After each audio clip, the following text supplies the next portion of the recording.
Hello aspirants, welcome to Career Launcher UPSC CSAT YouTube channel. आज हम बात करने वाले हैं सीसैट एग्जामिनेशन की, जो कि पार्ट होता है यूपीएससी सिविल सर्विस एग्जामिनेशन का। तो अगर आप यूपीएससी सिविल सर्विस एग्जामिनेशन की तैयारी कर रहे हैं या करने का प्लान रखते हैं तो ये वीडियो बहुत इंपॉर्टेंट होने वाला है, बिकॉज आज हम बात करेंगे जो भी डिटेल्स आपको ज़रूरी हैं जानना for CSAT examination. Will gonna discuss each and every detail so that you can start your preparation for CSAT accordingly. तो let's start.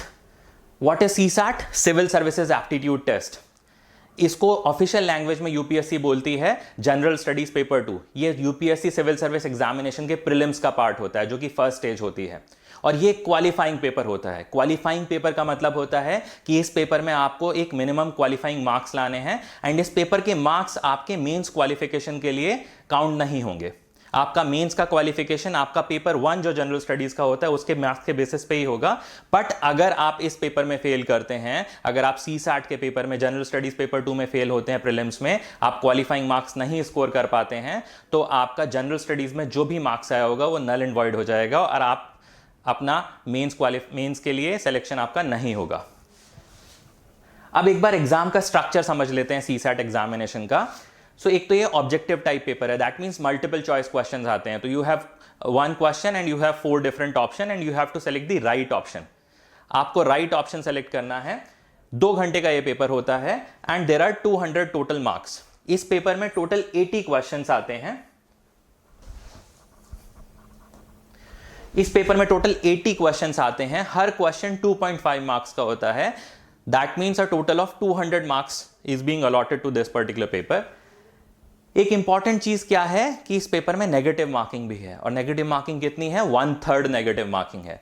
दैट मींस अगर आप एक भी क्वेश्चन रॉन्ग मार्क करते हैं तो आपका 0.83 मार्क डिडक्ट हो जाता है, आपका जो भी स्कोर है। तो that is an important thing. Total qualifying marks कितने हैं? 33%। दैट मींस 200 का 33%, 66 मार्क्स आपको स्कोर करने हैं। अगर मैं नंबर ऑफ क्वेश्चंस में बात करूं तो 80 में से 27 क्वेश्चंस आप सही करते हैं, प्रोवाइडेड आप कोई भी क्वेश्चन गलत मार्क नहीं करते हैं, तो उस केस में आप क्वालिफाई कर जाएंगे। बट अगर आप कोई भी क्वेश्चन गलत मार्क कर रहे हैं तो ऑब्वियसली आपको 27 से ज्यादा सही करने पड़ेंगे, बिकॉज गलत मार्क करने की वजह से नेगेटिव मार्किंग आ जाएगी, आपके नंबर्स डिडक्ट हो जाएंगे। नाउ एक बार सिलेबस समझ लेते हैं इस एग्जामिनेशन का। बहुत इंपॉर्टेंट है कि आपको सिलेबस की अंडरस्टैंडिंग होना बहुत जरूरी है। सबसे पहले आता है कॉम्प्रिहेंशन। कॉम्प्रिहेंशन क्या होता है? पैसेजेस होते हैं, पैसेज रीड करके आपको आंसर्स देने होते हैं।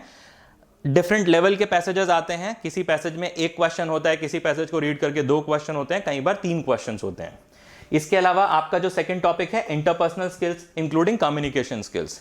थर्ड टॉपिक जो आपका आता है, third section, logical reasoning and analytical ability. यहां रीजनिंग बेस्ड क्वेश्चंस आते हैं आपके। इसके बाद आता है आपका decision making and problem solving. यहां सिचुएशनल बेस्ड क्वेश्चंस आते हैं, कुछ एथिकल डिलेमा वाले क्वेश्चंस होते हैं।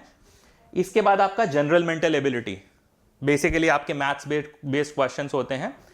इसके बाद basic numeracy, again maths based question, class 10th level के, number system and all. And then data interpretation. आपको कुछ चार्ट्स या ग्राफ्स की फॉर्म में डेटा दिया होता है और उस डेटा के बेसिस पे आपको कुछ क्वेश्चंस पूछे जाते हैं।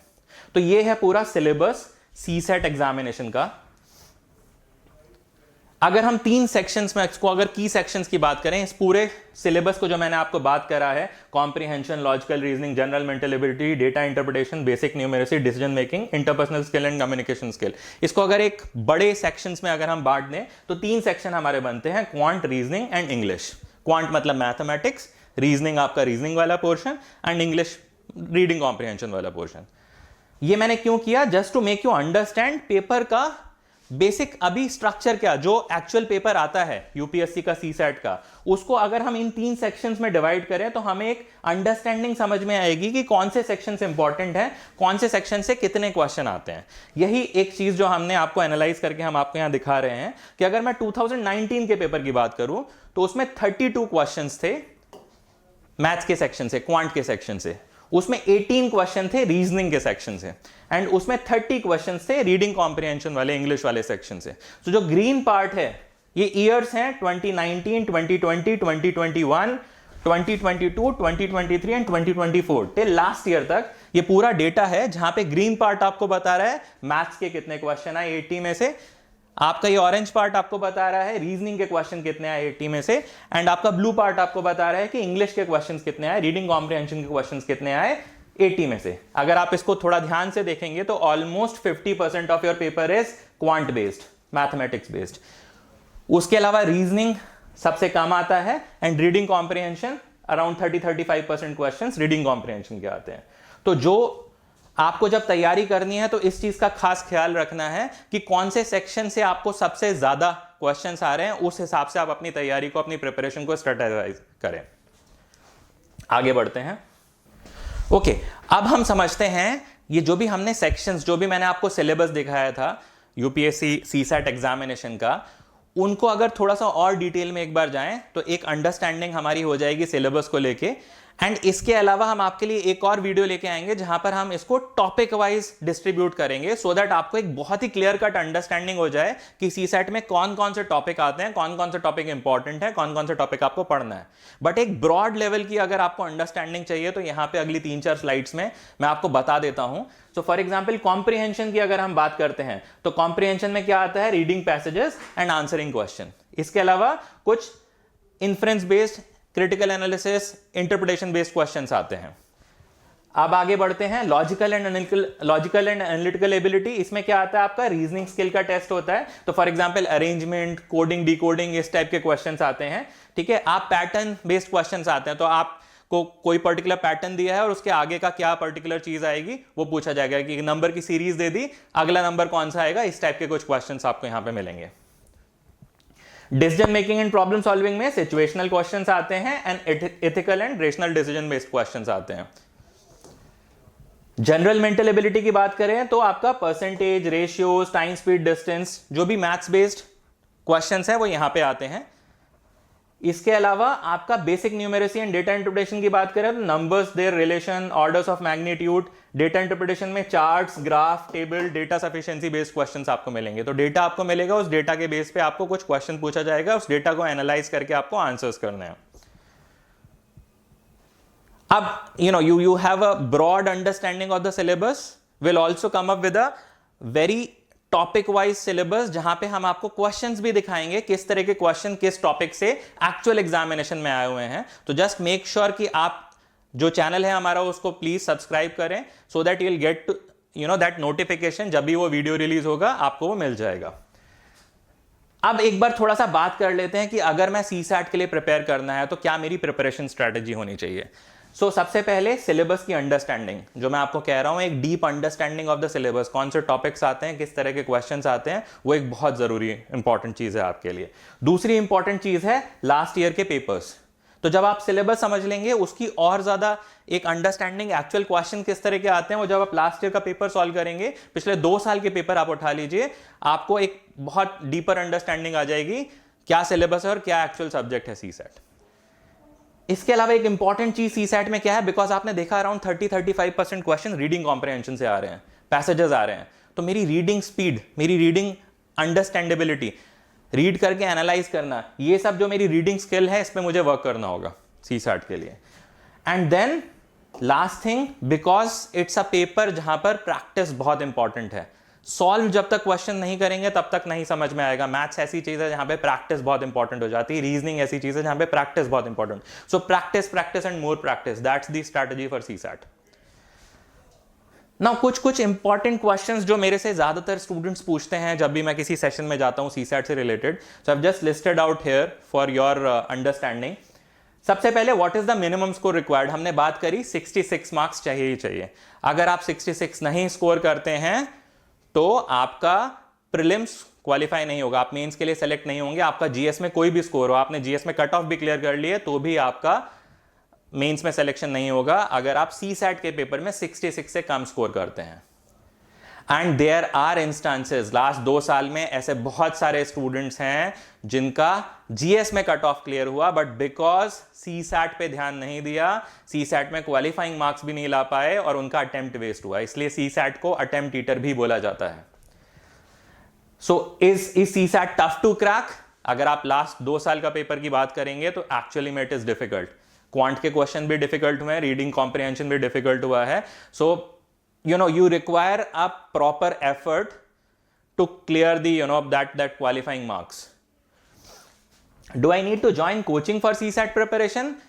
Not really. See, it is completely dependent on where you are, and to know that, the best strategy is कि आप लास्ट 2 साल के क्वेश्चन पेपर सॉल्व कर लीजिए, सीसैट के actual question paper with in the actual time limit, 2 घंटे 2.5 से 4.5, 2024 का सीसैट का पेपर, 2023 का सीसैट का पेपर, ये दोनों पेपर आप एक बार सॉल्व करिए और आप अपने मार्क्स कैलकुलेट करिए। आंसर की आपको आराम से ऑनलाइन मिल जाएगी। आप अपने मार्क्स कैलकुलेट करिए। अगर आपके मार्क्स लेट्स से 50 से कम आते हैं, 50-55 की रेंज से नीचे हैं, तो दैट मीन्स आपको हेल्प की जरूरत है, यू रिक्वायर समवन्स गाइडेंस, आपको फिर सीसैट में लगना पड़ेगा। You may be required to go through a coaching program as well. अगर आपके मार्क्स 55 से ऊपर हैं, देन आई वुड सजेस्ट कि आप कोचिंग की तरफ ना जाएं, आप या तो कोई ऑनलाइन प्रोग्राम अगर आपको लगता है वो ज्वाइन कर सकते हैं, या फिर आप टेस्ट सीरीज तो जरूर कर लगें किसी भी अच्छी कोचिंग की। करियर लॉन्चर जैसे एप्टीट्यूड में बहुत फेमस है, तो आप टेस्ट सीरीज सीसैट की ज्वाइन कर लें और वो 10 to 12 मार्क्स आप देंगे तो आपको काफी क्लैरिटी हो जाएगी। जो 55-60 का भी स्कोर है वो आराम से आप 66 क्रॉस कर जाएंगे। What happen if I fail in CSAT paper but clear the cutoff in GS? I guess you have the answer now कि अगर आप GS का कट ऑफ भी क्लियर कर लेते हैं प्रीलिम्स में, CSAT में अगर आपका क्वालिफाइंग मार्क्स नहीं आता है तो आपका वो अटेम्प्ट वेस्ट हो गया, आप प्रीलिम से आगे नहीं बढ़ पाएंगे। इसलिए ये कॉमन मिस्टेक्स आप ना करें। First is under estimating the qualification nature of the CSAT. सिर्फ क्वालिफाइंग एग्जामिनेशन है, सिर्फ 33% ही तो स्कोर करना है, पास ही तो होना है इस पेपर में। It is not that easy. Last 2 years के पेपर में it's a difficult question paper, it's not easy to score even 66 marks without effort. तो वो अंडर एस्टिमेट ना करें क्वालिफाइंग नेचर को। जो ड्यू इंपॉर्टेंस सीसैट मांगता है वो उसको देनी पड़ेगी आपको। एक और मिस्टेक जो काफी स्टूडेंट करते हैं is that leaving CSAT for the last moment, last 2 months, last 1 month। नहीं हो पाएगा, and you have greater chance of faltering in prelims because आपने सीसैट को बिल्कुल लास्ट के लिए रखा। सीसैट मांगता है रेगुलर प्रैक्टिस, कांस्टेंट प्रैक्टिस। उतना टाइम ड्यूरेशन आपके पास नहीं होगा, और जितना आप प्रीलिम्स के क्लोज जाते जाएंगे उतना प्रेशर आपके ऊपर for GS revision and current affairs revision वो भी बढ़ता जाएगा। एक और मैंने देखा है जो मिस्टेक्स स्टूडेंट्स करते हैं is neglecting one section completely. I have seen a lot of student trying this strategy and failed in last 2-3 years कि मैथ्स पूरा छोड़ दिया, खाली logical reasoning and verbal reading comprehension के बेसिस पे मैं पेपर दे आऊंगा। हर सेक्शन में अगर आप देखेंगे सीसैट का पेपर एनालाइज करेंगे, we will also come up with the analysis of last 2 years paper. जब आप उसको एनालाइज करेंगे आप देखेंगे कि हर सेक्शन में कुछ इजी क्वेश्चन है, कुछ मीडियम डिफिकल्टी के क्वेश्चन है, कुछ हायर डिफिकल्टी के क्वेश्चन है। तो हर सेक्शन में वो कुछ इजी क्वेश्चन हैं, अगर आप वो क्वेश्चंस कर लेते हैं, वो इजी क्वेश्चंस हर सेक्शन के, तो काफी हद तक आप क्वालिफाइंग मार्क्स के पास पहुंच जाएंगे, और कुछ मीडियम डिफिकल्टी लेवल करके आप क्वालिफाई कर जाएंगे। बट आप अगर 2 ही सेक्शन पे रिलाय कर रहे हो तो वहां पे इजी क्वेश्चंस इतने है ही नहीं कि आप क्वालिफाई कर पाओ, और आपने अगर एक सेक्शन पूरी तरह छोड़ दिया तो it is very difficult for you to get the qualifying marks in total. Another mistake that student used to do is spending too much time on one section, and दूसरे सेक्शन के लिए this is while you are giving the examination, so you have to make sure आप सारे sections को, खासकर mathematics हमने देखा almost 80-85% paper maths और reading comprehension, quant and reading comprehension से बना है, तो उतना ड्यू इंपॉर्टेंस तो उसको देनी पड़ेगी ना। You can not neglect anyone. So that's all about we have for CSAT right now. If you like this video, do hit the like button, and we'll come up with more such engaging videos on CSAT. So do follow us, do subscribe to the channel, and we'll meet you again with more such informational content. And we'll meet you again with more such videos which have informational content on CSAT examination.